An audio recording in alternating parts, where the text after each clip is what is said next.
Saludos amigas y amigos, bienvenidos a este vuestro canal. Hoy me gustaría continuar hablando un poco sobre el capítulo quinto del Urtes de un curso de milagro, sanación y plenitud, y vamos hoy a hablar de un apartado que se llama terapia y enseñanza. Os habréis dado cuenta de que a menudo he utilizado vuestras propias ideas para ayudaros. Bill tiene razón al decir que tú, Helen, has aprendido a ser por ti misma una terapeuta cariñosa, sabia y muy comprensiva, excepto para ti misma. Esta excepción te ha dado más que percepción de los otros. Esta excepción, la excepción de no ser comprensiva, sabia y cariñosa contigo mismo, contigo misma, te ha dado más que percepción de los otros, por lo que viste en ellos, pero menos que conocimiento de tus relaciones reales hacia ellos.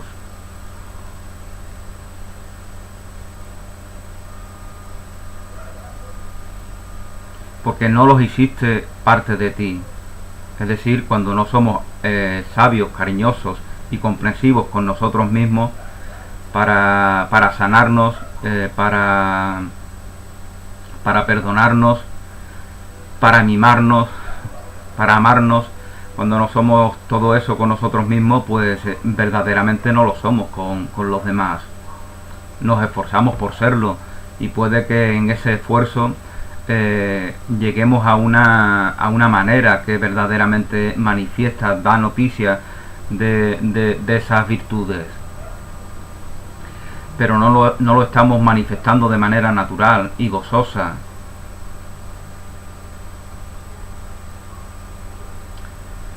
Y además esa crudeza con la que nos tratamos condiciona la forma en la que percibimos a aquellos a los cuales servimos, como se nos está diciendo aquí, y nos impide conocerlos. Y al darse este impedimento se manifiesta que no nos conocemos a nosotros mismos, porque son nuestros semejantes.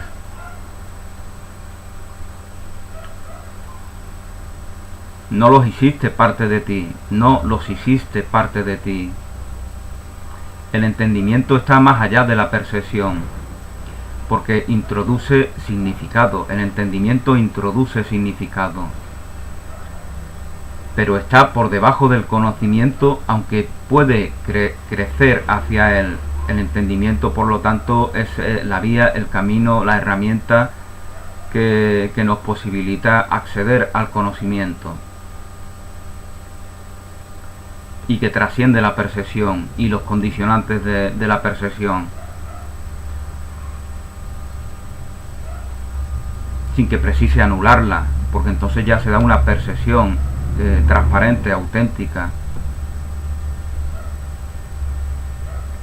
Ya no nos detenemos, no nos retiene la apariencia, porque tenemos conocimiento, se nos da un entendimiento de la persona con la cual nos relacionamos, con la cual compartimos. Entonces sabemos que la apariencia es algo anecdótico, no es lo significativo en esa persona. Da igual que esté eufórico o que esté depresivo, da igual que esté rebosante de salud o que esté enfermo, todo ello es la apariencia. Lo significativo está tras esa apariencia.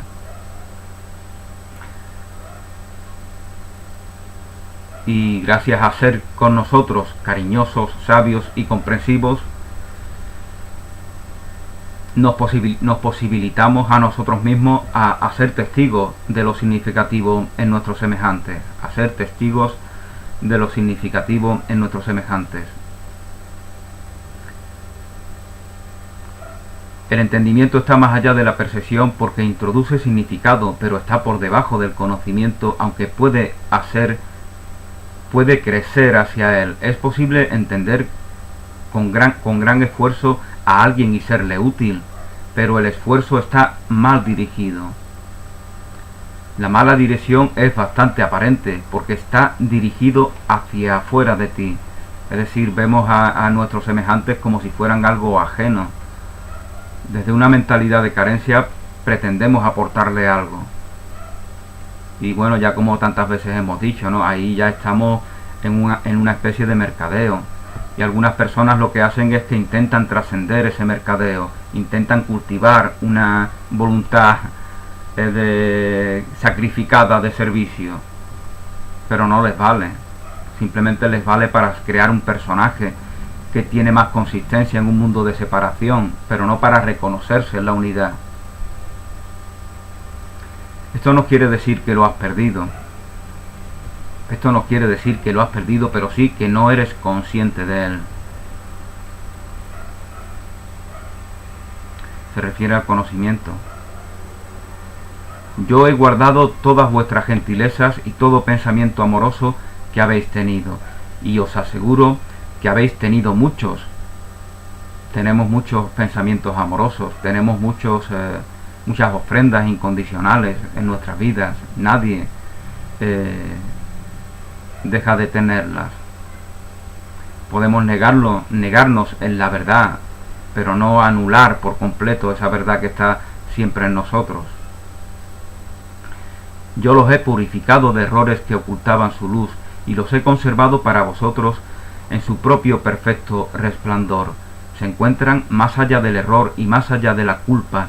Vinieron del Espíritu Santo dentro de vosotros. Y sabemos que lo que Dios crea es eterno. Dios crea en la eternidad. La vida se da en la eternidad. Y es allí donde la reconocemos. Bill habló una vez del reino en este sentido, porque anhela lo que ha reprimido. Tú estás mucho más asustada del reino porque la disociación es más temible. El mejor contacto de Bill le ha dado fuerza para mantener el miedo en la conciencia y recurrir al desplazamiento, que está aprendiendo a superar con tu ayuda. Eso es porque no le percibes a él, no percibes a Bill como disociado y puedes ayudarle con su represión que no te asusta. Eso es porque comprendes quién es Bill, comprendes su experiencia, tienes conocimiento de su realidad, porque no te has retenido la apariencia y por lo tanto estás capacitada para servirle, para ayudarle en ese proceso de perdón, de sanación, de trascender lo ilusorio.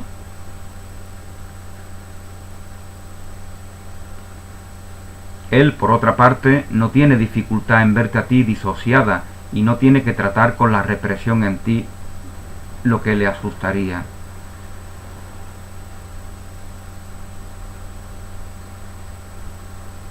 Entonces aquí paradójicamente convertimos esa idea de separación en una virtud, en una virtud entre comillas. ¿Por qué?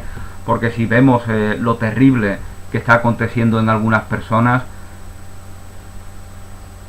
quizá no tendríamos la capacitación para soportarlo. Entonces ponemos inconscientemente una barrera para no comprenderlo. Esto viéndolo del revés, pues lo podemos comprender, ¿no? Hay personas que pueden tener mucha confusión en sí mismos, mucho dolor, mucha angustia, muchas emociones negativas que le están torturando. Sin embargo, han desplegado de tal manera toda la inventiva y toda la grandiosidad del ego que han construido, que han elaborado un personaje consistente, con cara de póker, con cara de no afectarle absolutamente nada. Esto les pasa más a los varones desde mi punto de vista, ¿no? Ya leí en algún sitio que las niñas suelen recibir mimos, cariños y atenciones en un 600% más de lo que lo reciben los niños, con lo cual ya la educación sigue basándose en darle protección mayor a las niñas que a los niños. Pensamos que son más vulnerables, más sensibles, más débiles, y eso nos hace sobreprotegerlas, y esa sobreprotección está aportando un elemento en su carácter, en su forma de ser, en la manera en la que ellas van a ser cuando sean adultas. Y de la misma manera el hacer lo contrario con los varones pues les está invitando a construir ese personaje con aspecto duro, con aspecto de que a mí nadie puede herirme, y cuando se da ese dolor no se manifiesta, se oculta, porque se siente vergüenza, se relaciona con una expresión de vergonzosa debilidad, de vergonzosa vulnerabilidad. Incluso se relaciona, ya como hemos dicho tantas veces, la sensibilidad se relaciona no con la empatía, que es la verdadera sensibilidad, sino que se relaciona con la debilidad, cuando sensibilidad es fortaleza. Sensibilidad es la fortaleza de reconocernos en la unidad, es decir, de ser conscientes.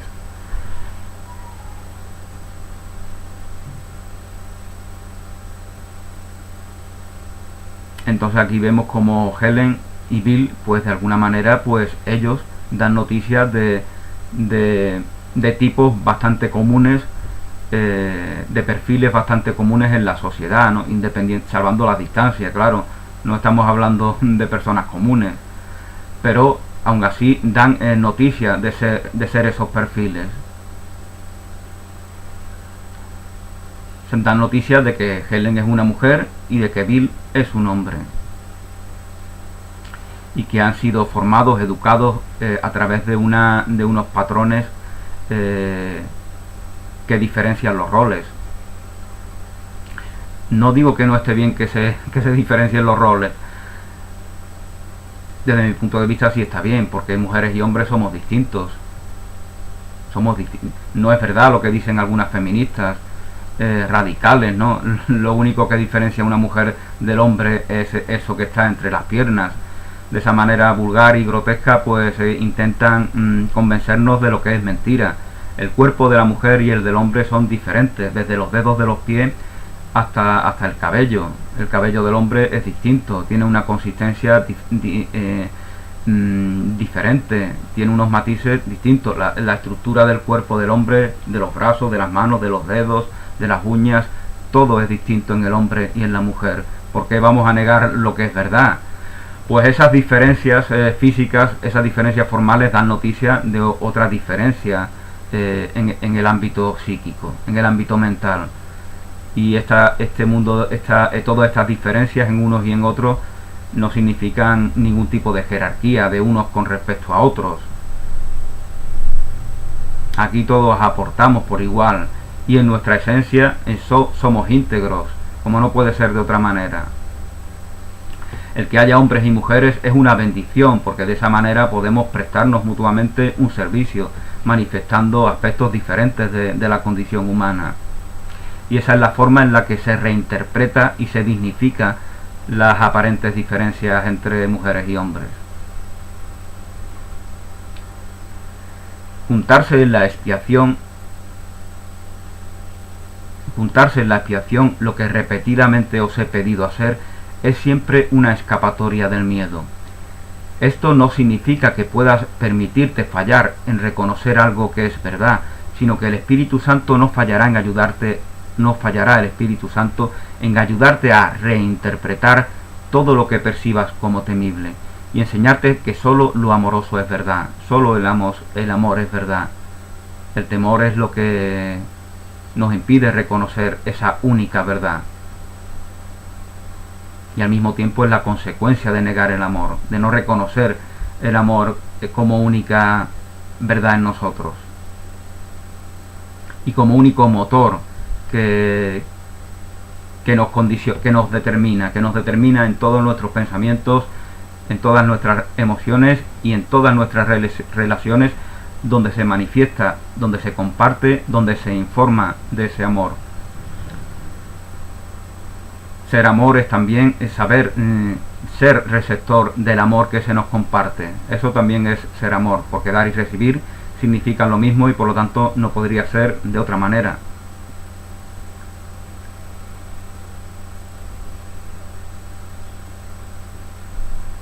Solo lo amoroso es verdad.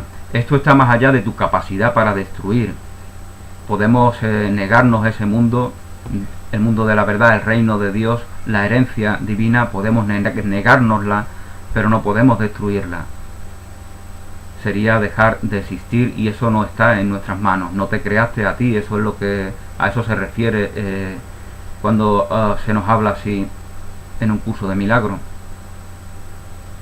Esto está más allá de tu capacidad para destruir, pero enteramente a tu alcance, te pertenece porque tú lo creaste. Es tuyo porque es parte de ti, tal como tú eres parte de Dios porque Él te creó.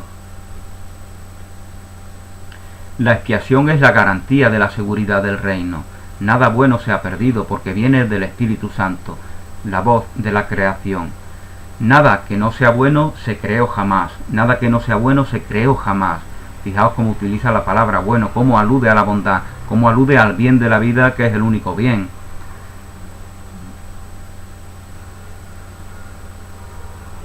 Y el bien de la vida es compartir el amor que somos, expandir el amor que es nuestra herencia, ser vórtices de ese amor. Podemos negarnos a hacerlo, pero lo que haremos es hacer una distorsión de esa única verdad. Clamaremos por aquello que negamos y al mismo tiempo damos noticia de que en ese clamor subyace que esa es la única verdad. Y es cuestión de tiempo, es cuestión de tiempo que lleguemos a darnos cuenta. De ahí la importancia del tiempo, porque cumple una función, cumple un propósito en este mundo de aparente separación. Nada que no sea bueno se creó jamás y por lo tanto no puede ser protegido. Lo que el ego construye se lo guarda para él mismo y por eso carece de fuerza. En el ego no hacemos más que mover las cosas de un lado para otro. En el ego no podemos crear. Fijaos ahora qué estoy yo haciendo. No estoy creando. Formalmente no estoy creando. Estoy tomando palabras, conceptos, ideas, fonemas. Estoy manifestando movimientos con las manos, con los labios. Todo ello es aprendido. Estoy manifestando cosas que he aprendido. Si hay algo de verdad, está mucho más allá de esas formas. Si hay algo más allá, está mucho más de la apariencia del ego. Entonces ahí, si se está creando o no, podemos tomar conciencia de ello, podemos ser testigos de ello, podemos ser receptores de ello. Y serlo es ser también quien lo expande, porque crear es expandir tu identidad, tu naturaleza, tu incondicionalidad. Crear es sintonizar con la creación de Dios, no aportarle nada nuevo. Le aportamos algo nuevo en las formas que cultivamos. Por eso hay grandes místicos que escriben libros maravillosos, por eso hay grandes artistas que nos iluminan con sus obras, con sus piezas musicales, con sus cuadros.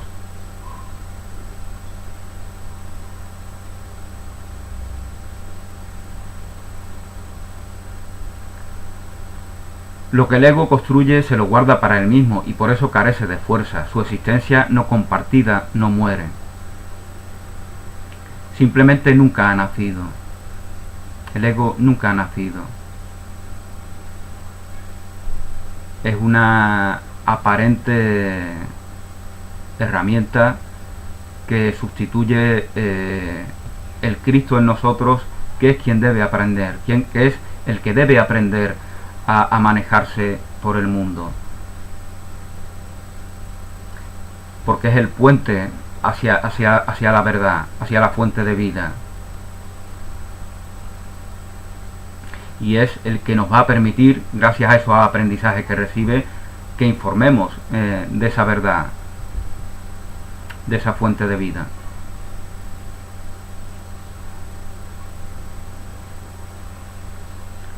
El nacimiento real no es un comienzo, es un continuar. Nacemos, continuamos.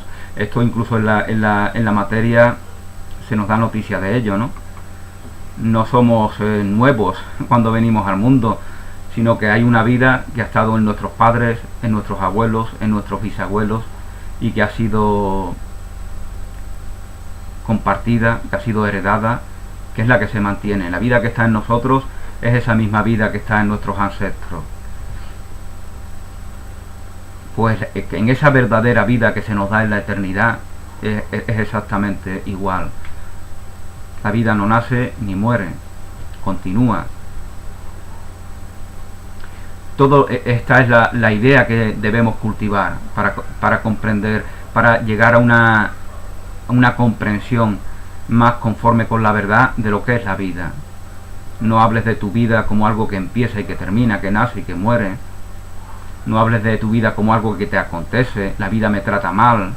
Es una afirmación absurda. Tú eres la vida. Si la vida te trata mal es porque tú, que eres la vida, te tratas mal. Devuélveme la vida. Nadie te puede robar la vida.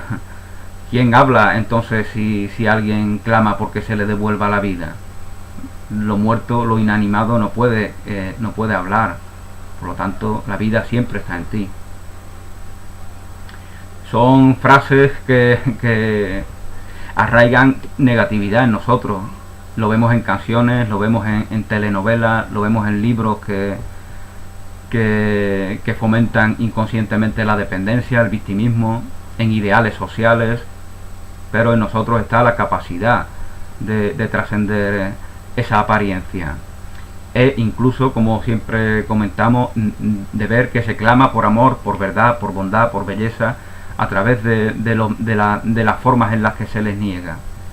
Cuando ves desde el amor, cuando ves desde la luz, no concibes la oscuridad ni concibes aquello que niega el amor.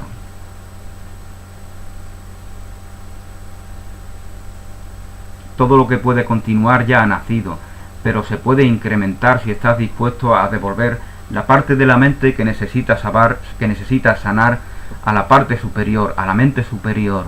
Devuelve tu mente inferior a la parte superior, y así hacer tu creación indiviso, tu crear indiviso. Solo desde la mente superior, desde la mente auténtica, desde la mente que se reconoce en la unidad, desde la mente verdadera, porque la inferior es una ilusión, es una herramienta, es un vehículo pasajero. Solo desde esa mente superior, desde la mente íntegra, se crea, es decir, se expande la creación, se da noticia de la verdad de la vida. Tú mismo siempre has dicho a tus pacientes, tú mismo, Helen, siempre has dicho a tus pacientes que la diferencia real entre sentimientos neuróticos y sanos era que los sentimientos neuróticos de culpabilidad no ayudan a nadie. Esta distinción es muy sabia, aunque incompleta. Hagamos la distinción un poco más nítida ahora. Los sentimientos neuróticos de culpabilidad son un recurso del ego para espiar sin compartir. Sentimientos de culpabilidad son un recurso del ego para espiar sin compartir y para pedir perdón sin cambiar. Es decir, esa penita, ese dolor que sentimos cuando hemos hecho algo malo y pedimos perdón y nos sentimos remordimientos terribles. Eso solamente sirve para permitir que se repita aquello de lo cual nos estamos arrepintiendo. Esta es la mala sesión de la palabra arrepentirse. ¿Cuál es la buena sesión? Pues aquella de la cual nos habla el propio Lev Tolstoy en su libro, al final de su libro, El reino de Dios está en vosotros. Arrepentíos, porque el reino de Dios está cerca. Arrepentíos, como él estudió, significa recapacitad, rectificad, considerar hacer las cosas de una manera. Debe haber otra manera de hacer las cosas. Debe haber otra manera de ver a Helen, de ver a Bill. Eso es precisamente lo que ellos se dicen mutuamente. Debe haber otra manera de interpretar nuestra relación. Arrepentíos, recapacitad. El reino de Dios está cerca, tan cerca como que está en vosotros. No lo digo yo, lo dice Jesús de Nazaret en los Evangelios. Estábamos comentando que los sentimientos neuróticos de culpabilidad son un recurso del ego para espiar sin compartir. para pedir perdón sin cambiar, es decir, para subrayar la separación. U otro ejemplo que podemos poner es de, ahora que está desgraciadamente tan de moda hablar de ello, es por ejemplo en la violencia de género, ¿no? El clásico hombre que trata con violencia a su pareja o a su expareja. Esos arrebatos de perdón que tienen, ay, ya no lo hubiese más, ay, perdóname, yo que te quiero mucho, ay, todos esos shows que dan estas personas que tienen una intención sincera en principio, pero hay algo de lo cual no tienen conciencia, de que todo ello no es más que una artimaña del ego para limpiarnos entre comillas, sin que verdaderamente nos limpiemos, limpiarnos de todo lo que pasó. Y incluso muchas veces dan a entender estas personas que perdonan a aquel a la cual agredieron, porque todavía la ven como culpable. Por eso apelan a su amor, a su cariño. Por eso están diciendo, yo es que te quiero mucho, por eso te maltraté, porque tú me haces sentir celoso. Entonces en ti está el error, en ti está la falla, en ti está la culpa. Entonces incluso ya en ese mismo pedir perdón, ya ellos están inconscientemente guardando el detonante de un futuro ataque. Bueno, pues este es un ejemplo de esos sentimientos neuróticos de culpabilidad que, como aquí se nos dice, son un recurso del ego para expiar sin compartir, para pedir perdón sin cambiar. El ego nunca clama por la expiación real y no puede tolerar el perdón real, que es cambio. El ego no puede tolerar el perdón real, que es cambio. Tu concepto de saludable sentimiento de culpa tiene un gran mérito, pero sin el concepto de la expiación carecía del potencial sanador que conllevaría. Hiciste las distinciones en términos de sentimientos que condujeran a una decisión de no repetir el error, lo que es solo una parte de la sanación. Tu concepto, Helen, por lo tanto, carecía de la idea de deshacerlo. Lo que estabas realmente proponiendo entonces era adoptar una política de compartir sin cimientos reales.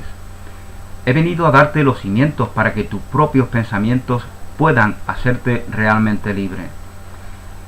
Has llevado la carga de las ideas que no compartías y que eran por lo tanto demasiado débiles para incrementarse, pero no reconociste cómo deshacer su existencia porque tú la habías hecho. No puedes cancelar los errores pasados solo. No desaparecerán de tu mente sin remedio. Tú no tienes que hacer el remedio tal como no tienes que hacerte a ti mismo. La expiación no puede entenderse sino como un puro acto de compartir. La expiación es un puro acto de compartir. La expiación, ya se nos decía anteriormente, es lo que deshace todos los velos que nos impiden reconocernos en la verdad, reconocernos en el amor, reconocernos en la unidad. Esto es lo que significaba cuando dijimos que es posible incluso en este mundo escuchar a una sola voz. Si eres parte de Dios y la filiación es una, no puedes estar limitado al ser que el ego ve. Cada pensamiento amoroso albergado por cualquier parte de la filiación pertenece a todas las partes. Está a nuestra disposición todos los pensamientos que se den en la filiación, todos los pensamientos amorosos. Basta que estemos en la vibración que sintoniza con ese pensamiento de amor. Y aquí vemos cómo el compartir posibilita que se dé la expiación, posibilita que descorramos los velos que nos impiden ser testigos de la verdad, reconocer en nosotros esa verdad, compartirla, manifestarla y dar noticia de ella.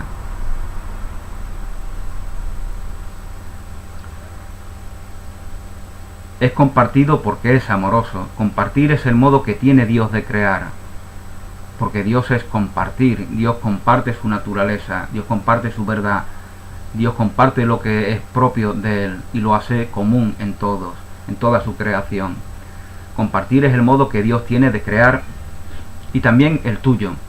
Tu ego puede mantenerte en exilio del reino, pero en el reino mismo él no tiene poder. Te has vuelto dispuesto a recibir mis mensajes, tal como los doy, sin interferencias del ego. Te has vuelto dispuesto o dispuesta a recibir mis mensajes tal como los doy sin interferencias del ego. Así que podemos clarificar un punto anterior que ha sido mencionado antes. Dijimos que un día enseñarás tanto como aprendas y que esto te mantendrá equilibrado. El momento es ahora porque has permitido que sea ahora. No puedes aprender a menos que enseñes. Lo que enseñas es lo que aprendes. De ahí nuevamente la importancia de compartir. Yo oí una voz porque había aprendido que el aprendizaje se alcanza mediante la enseñanza. Yo entendí que no podía espiar por mí mismo solo. Escuchar una voz significa la voluntad de compartir la voz para oírla tú mismo. La mente que estaba en mí es todavía irresistiblemente atraída hacia toda mente creada por Dios, porque la plenitud de Dios es la plenitud de su Hijo. Poner la otra mejilla no significa que debieras someterte a violencia sin protestar. Una de las expresiones tan ridiculizadas, tan malinterpretadas y tan cínicamente distorsionadas por aquellos que no quieren ser receptores de la intención amorosa que tiene ese mensaje que da Jesús. Alguna vez habíamos hablado de ello, ¿no? En el tiempo de Jesús, los contemporáneos solían repetir esa consigna de ojo por ojo, diente por diente, ojo por ojo, diente por diente. Eso es lo que se repetían una y otra vez. Era la idea de la venganza, porque los sentimientos de culpa estaban muy arraigados en todo el pueblo judío. Justamente por eso es por lo que Jesús nace entre estas personas, para compensar, para dar noticia del contrapunto, de la inocencia. Es un contrapunto en la ilusión y es verdad única en el reino de Dios.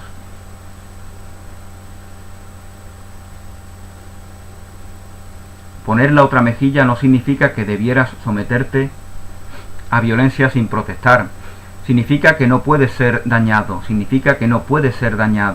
y que no quieres mostrarle a tu hermano nada excepto tu plenitud.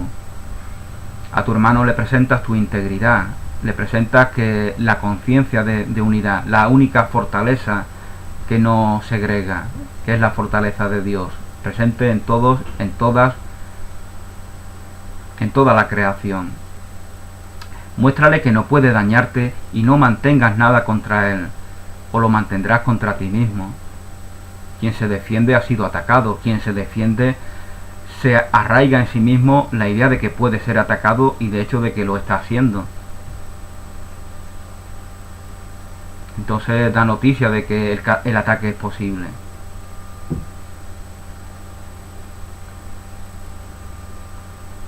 Quien no se defiende posibilita que se dé el milagro. Entonces aquel que aparentemente iba a atacarnos tiene la opción de rectificar, de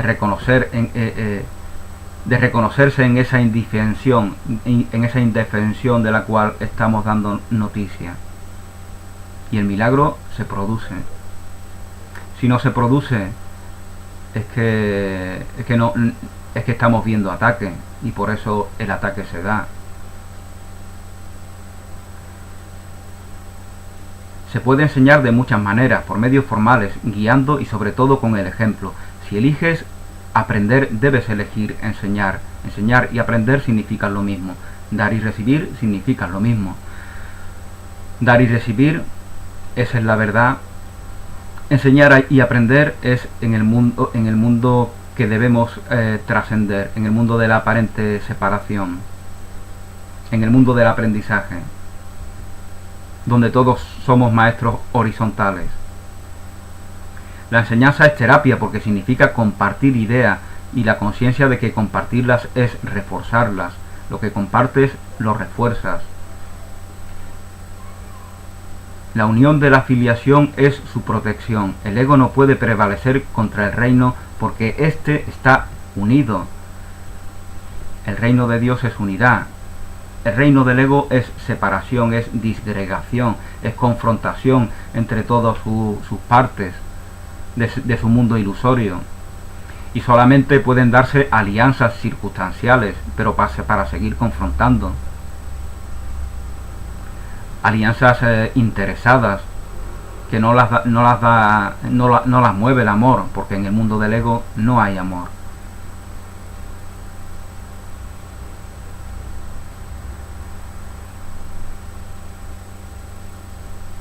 El ego no puede prevalecer contra el reino porque éste está unido, y el ego se desvanece y se deshace en presencia de la atracción de las partes de la filiación que oyen la llamada del Espíritu Santo a ser uno.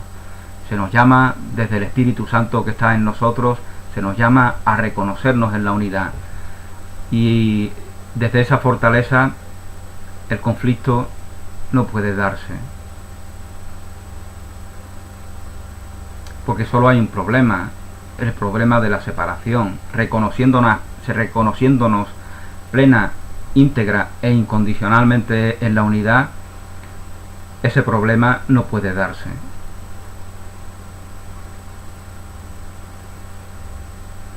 No puedo olvidar mi propia necesidad de enseñar lo que he aprendido, que surgió en mí porque lo aprendí. Te exhorto a enseñar lo que has aprendido, porque haciéndolo así, tú puedes contar con ello.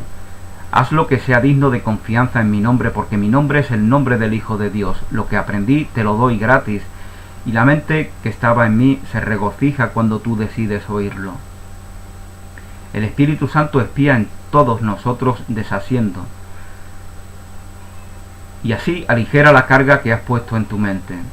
Al seguir la voz, al seguir la guía, te conduce de vuelta a Dios, porque donde perteneces. Al seguir la guía del Espíritu Santo, se nos conduce de vuelta a Dios, a nuestro verdadero hogar. ¿Y cómo puedes encontrar este camino sino llevando a tu hermano contigo? La idea de tu hermano está en ti. Por lo tanto, la relación que mantiene con él, con ella, da noticia de esa idea.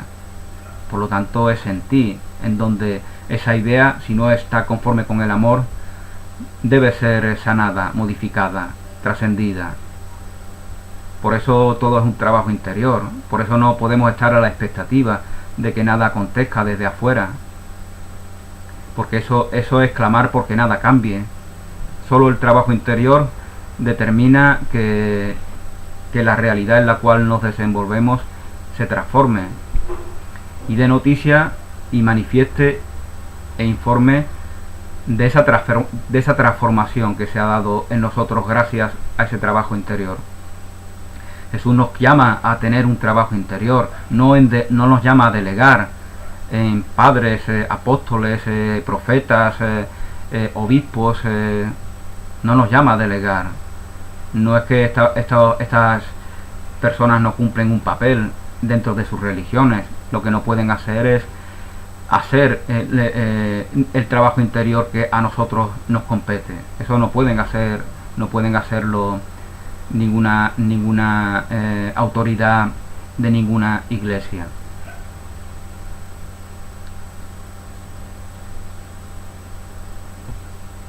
Mi parte en la expiación no se completa hasta que tú no te unes y lo entregas. Así como enseñes, aprenderás. Yo nunca te dejaré o abandonaré, porque abandonaros sería abandonarme a mí mismo y a Dios, quien me creó. Si abandonas a cualquiera de tus hermanos, te abandonas a ti mismo y a tu Dios. Tus hermanos que claman por tu ayuda están clamando por tu propia sanación.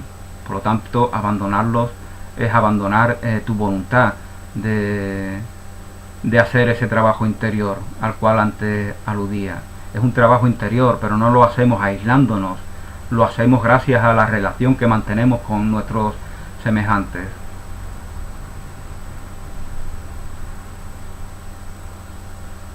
Tú eres más que el guardián de tu hermano. De hecho, tú eres más que el guardián de tu hermano. De hecho, tú no quieres guardarlo, debes aprender a verle tal como es. Tu hermano, tu hermana no precisa de guardián alguno. La fortaleza de Dios que está en ellos ya es ya les da toda la seguridad.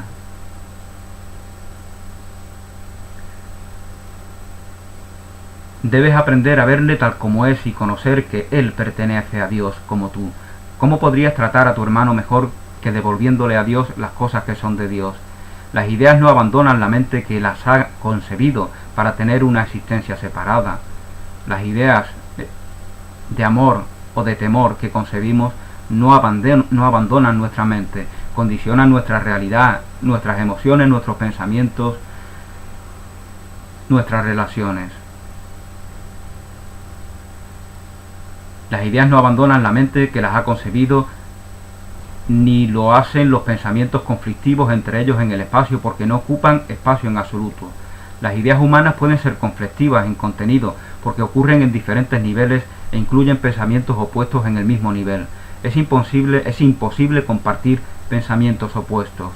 El Espíritu Santo no te permite que abandones a tus hermanos, por lo tanto, es decir, es una ilusión pensar que los abandonamos.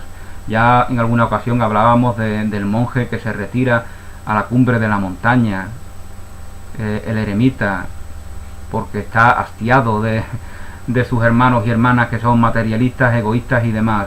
Pues no se retira de ellos, no se separa, porque lo que les hace separarse sigue con él, por lo tanto sigue en relación con aquello que nos hace separarnos de lo que nos separamos. Es como las historias de los ex, ¿no? De estas mujeres y hombres que están resentidos con sus ex, siguen en relación con ellos y por eso hablan de ellos permanentemente, por eso están resentidos, por eso piensan que los ex están en deuda con ellos o con ellas, están en relación permanente. Mientras estés en relación con personas que ya no forman parte de tu realidad, no estás permitiendo que una nueva relación se dé. Al contrario, lo que hará es que una relación similar te provea de esos aprendizajes que parece ser que aún no has recibido.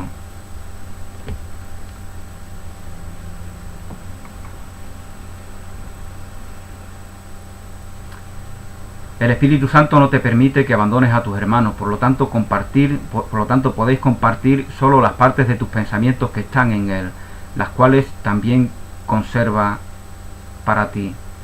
Y de estas es el reino del cielo.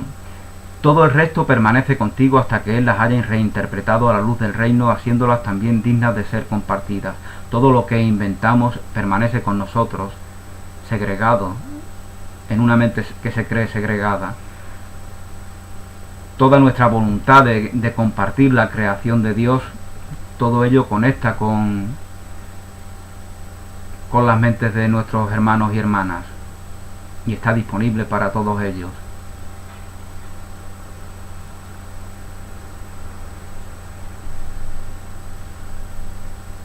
Todo el resto permanece contigo hasta que el Espíritu Santo las haya reinterpretado a la luz del reino, haciéndolas también dignas de ser compartidas.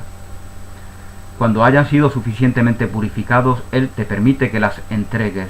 La voluntad de compartir es su purificación. La expiación te da el poder de la mente sanada. La expiación nos facilita el poder de la mente sanada. Nada te empodera más que la expiación, nada te empodera más que trascender las ilusiones, que descorrer los velos que nos impiden reconocernos en la verdad, reconocer en nosotros el reino de Dios.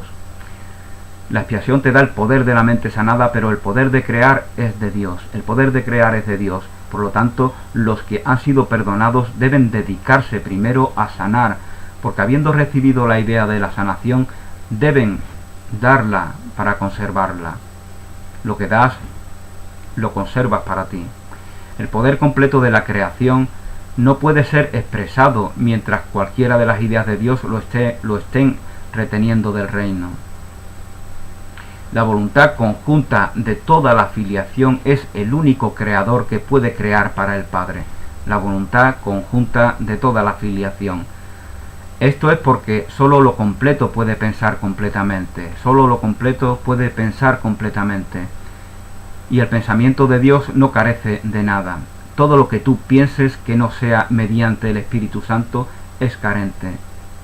Todo lo que tú pienses que no sea espíritu, que no sea santidad, es carencia.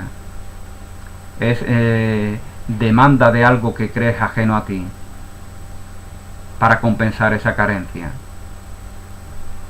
Por eso tus pensamientos reales son solamente aquellos que dan noticia de lo que es espíritu y de lo que es santidad.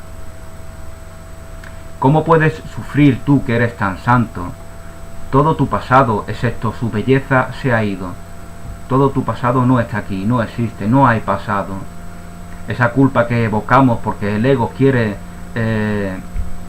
actualizarla para darse continuidad, no es real, no está aquí. Solo tu inocencia, tu eterna inocencia es real. Solo tu belleza se conserva, se mantiene. Todo tu pasado, excepto su belleza, se ha ido y nada queda sino una bendición. Puedes marchar ciertamente en paz, porque te he amado como me amé a mí mismo. Vas con mi bendición y por mi bendición.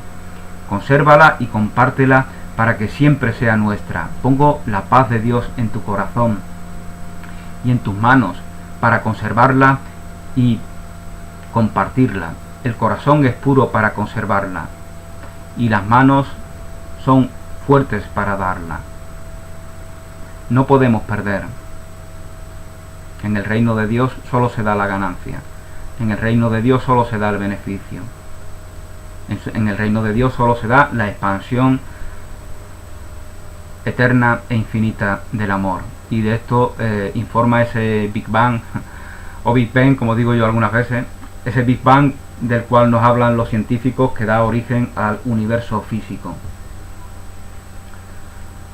Y que nos habla de las constelaciones expandiéndose de una forma, de modo centrífugo, expandiéndose por toda la nada eternamente. Y eso significa, eso simboliza el amor.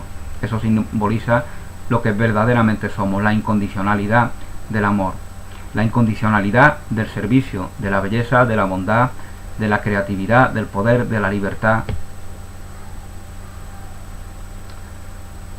Mi juicio es tan fuerte como la sabiduría de Dios, en cuyo corazón y manos, en el corazón y en las manos de Dios tenemos nuestro ser.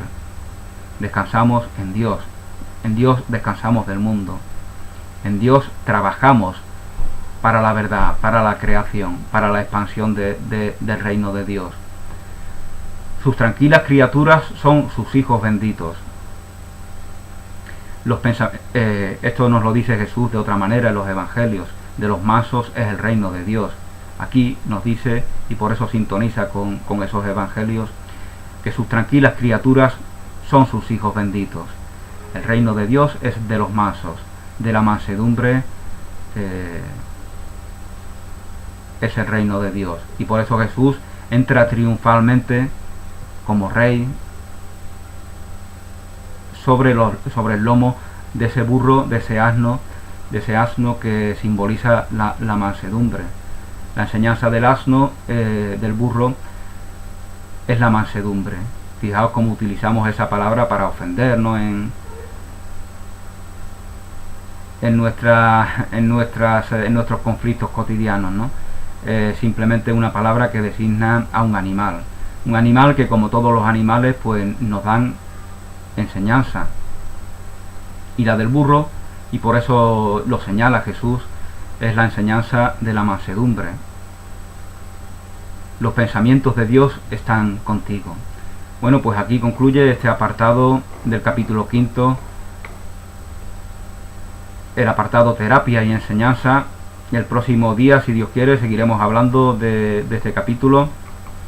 Muchas gracias por vuestra atención, bendiciones, feliz día, un abrazo y hasta pronto.